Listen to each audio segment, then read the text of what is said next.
जय श्री कृष्णा दोस्तों, कैसे हैं आप लोग। मैं आशा करता हूं कि आप सभी अच्छे होंगे, स्वस्थ होंगे।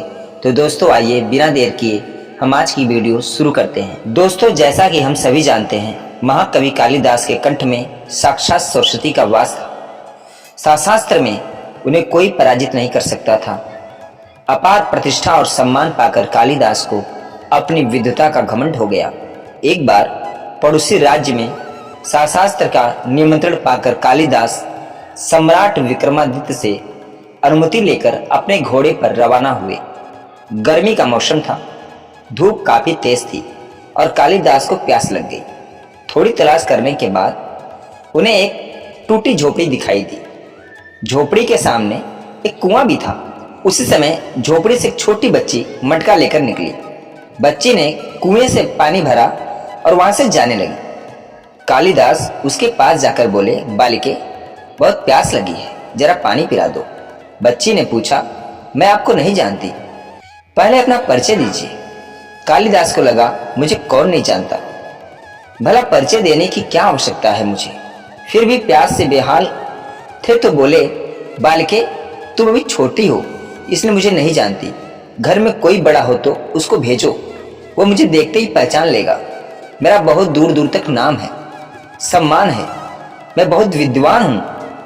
कालिदास के घमंड भरे वचनों से अप्रभावित बालिका बोली, संसार में सिर्फ दो ही बलवान हैं और उन दोनों में मैं जानती हूं। अपनी प्यास बुझानी है तो उन दोनों के नाम बताएं।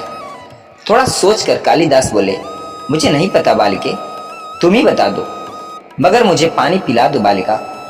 बालिका बोली, दो बलवान हैं तो सुनो, अन्न और जल। भूख और प्यास में इतनी शक्ति है कि बड़े से बड़े बलवान को भी झुका दे। देखिए प्यास ने आपकी क्या हालत बना दी है। कालिदास चकित रह गए। बड़े से बड़े विद्वानों को पराजित कर चुके कालिदास एक बच्ची के सामने निरुत्तर खड़े थे। बालिका ने पुनः पूछा, सत्य बताए कौन है आप। कालिदास थोड़े नरम होकर बोले, बालिके मैं बटोही हूँ, मैं राही हूँ। मुस्कुराते हुए बच्ची बोली, आप अभी भी झूठ बोल रहे हैं। संसार में दो ही बटोही हैं, दो ही राई हैं, मैं बताती हूँ। तेज प्यास ने पहले ही कालिदास की बुद्धि छिड़ कर दी थी, पर लाचार होकर उन्होंने फिर से अनभिज्ञता व्यक्त की। बच्ची बोली, एक स्थान से दूसरे स्थान तक बिना थके जाने वाला बटोही कहलाता है, राही कहलाता है। अब दो ही राही हैं, एक चंद्रमा और दूसरे सूर्य। आप तो थक गए हैं, भूख प्यास से बेदम हैं, आप कैसे राही हो सकते हैं, आप कैसे अपने आप को बटोही कह सकते हैं। इतना कहकर बालिका ने पानी से भरा मटका उठाया और झोपड़ी के भीतर चली गई। अब तो कालिदास और भी दुखी हो गए। इतने अपमानित वो जीवन में कभी नहीं हुए थे। प्यास से शरीर की शक्ति घट रही थी, दिमाग चकरा रहा था। उन्होंने आशा से झोपड़ी की तरफ देखा, तभी अंदर से एक वृद्ध स्त्री निकली। उसके हाथ में खाली मटका था। वो कुएं से पानी भरने लगी।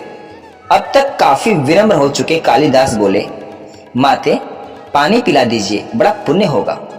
स्त्री बोली, बेटा मैं तुम्हें नहीं जानती, अपना परिचय दो तो मैं अवश्य पानी पिला दूंगी। कालिदास ने कहा, मैं मेहमान हूं, कृपा पानी पिला दे माते। स्त्री बोली, तुम मेहमान कैसे हो सकते हो, संसार में दो ही मेहमान हैं, धन और वैभव। इन्हें जाने में समय नहीं लगता, सत्य बताओ कौन हो तुम। अब तक के सारे तर्कों से पराजित हताश कालिदास बोले, मैं सहनशील हूँ माते, अब पानी पिला दो। स्त्री ने कहा, नहीं नहीं, सहनशील दो ही हैं, धरती और पेड़। इस संसार में सिर्फ दो ही सहनशील हैं, एक धरती जो हमारा बोझ उठाती है, दूसरे सहनशील पेड़ हैं जो पत्थर मारने पर भी फल ही देते हैं। कालिदास लगभग मूर्छा की स्थिति में आ गए। तर्क वितर्क से झल्ला कर बोले, मैं हठी हूं। स्त्री बोली, फिर असत्य। हठी तो दो ही हैं, नाखून और बाल, नख और केस, कितना भी काटो बार बार निकल जाते हैं। फिर पूरी तरह पराजित हो चुके कालिदास ने कहा, मैं मूर्ख हूं माते, मैं मूर्ख हूं। नहीं, तुम मूर्ख भी कैसे हो सकते हो, मूर्ख तो दो ही हैं। पहला राजा जो बिना योग्यता के भी सब पर शासन करता है, और दूसरा दरबारी जो राजा को प्रसन्न करने के लिए गलत बात पर भी तर्क करके उसको सही सिद्ध करने की चेष्टा करता है। कालिदास वृद्धा के पैरों में गिर पड़े और पानी की याचना में गिड़गिड़ाने लगे। वृद्धा ने कहा, उठो बस। आवाज सुनकर कालिदास ने ऊपर देखा तो साक्षात माता सरस्वती वहां खड़ी थी। कालिदास पुनः नतमस्तक हो गए। माता ने कहा, शिक्षा से ज्ञान आता है, ना ही कि अहंकार से।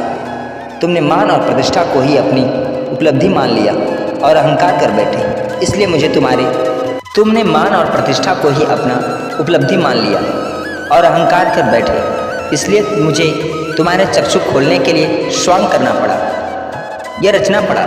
इस प्रकार कालिदास को अपनी नश्वर विद्या का भान हो गया। तो दोस्तों, इस प्रकार माता सरस्वती ने महान विद्वान कालिदास का घमंड तोड़ा। तो दोस्तों, एक वीडियो कैसी लगी कमेंट में जरूर बताइएगा। अगर वीडियो अच्छी लगी हो तो चैनल को लाइक शेयर सब्सक्राइब जरूर करिएगा। पूरा वीडियो देखने और सुनने के लिए हमारी ओर से धन्यवाद।